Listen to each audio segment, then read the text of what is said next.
ओम सदगुरु किशन गिरी महाराज। ओम भोलेनाथ का स्थान हिंदुस्तान। ओम भगवान महादेव गिरी नित्यानंद धाम।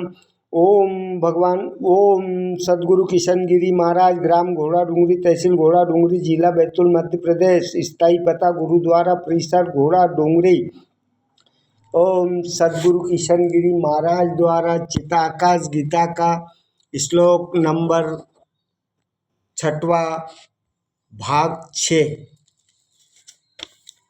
सदगुरु किशन गिरी महाराज कहते हैं, चिताकाश गीता के 17वें श्लोक के अनुसार व्यक्ति को अपने मन और मान और अपमान से उदासीन नहीं होना चाहिए, इसके प्रति आसक्त नहीं होना चाहिए। ऐसा व्यक्ति हर जगह परम चेतना, परमेश्वर अर्थात परम तत्व के दर्शन करता है। भगवान महादेव गिरी नित्यानंद महाराज के चेले सदगुरु किशन गिरी महाराज यह वचन श्रीमद् भागवत गीता के 12वें अध्याय 18वें और 19वें श्लोक की याद दिलाते हैं। इस श्लोक में भगवान श्री कृष्ण जी कहते हैं, जो शत्रु और मित्र में तथा मान अपमान में समान है, अनुकूलता प्रतिकूलता, सुख और दुख में समान है और आसक्ति से रहित है, जो निम्न आवश्यकताओं को समान समझता, जो किसी भी भांति शरीर के परिवाह में संतुष्ट हो, जो रहने के स्थान एवं ममता और आसक्ति से रहित स्थिर बुद्धि वाला हो, ऐसा भक्त मुझे प्रिय है। गीता में ऐसे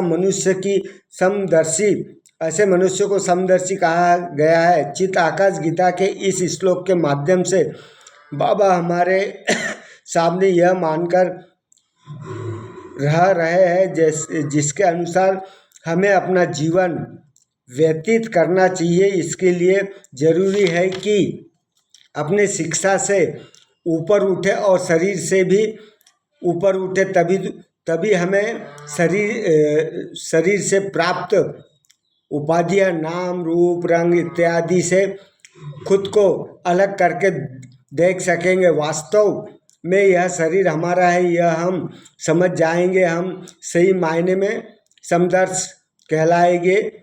यह योग्य होने पर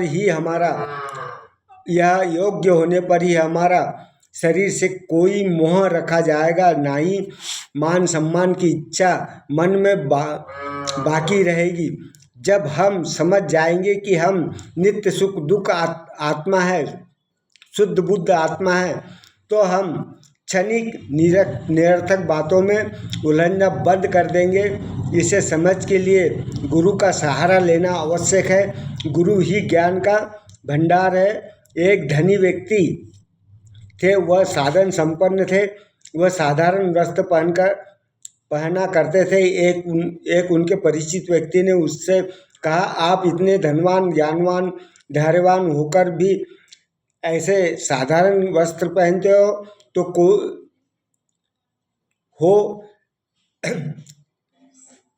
पहनते हो कहीं आते जाते समय तो कितनी कीमती मूल्यवान वस्त्र पहन लो, क्योंकि आप तो साधारण संपन्न व्यक्ति हो, आपके पास कोई कमी नहीं है। उस संत व्यक्ति ने जवाब दिया कि मैं देश विदेश कहीं भी रहूं, मुझे जानते उनकी कोई बात नहीं, क्योंकि मैं संत हमेशा निर्मल हूँ और संत हमेशा निर्मल होते हैं। इसलिए संसार से जो कोई मतलब नहीं है, मुझे मेरे पहनावे से, मेरे कार्य से मतलब है। हर हर महादेव।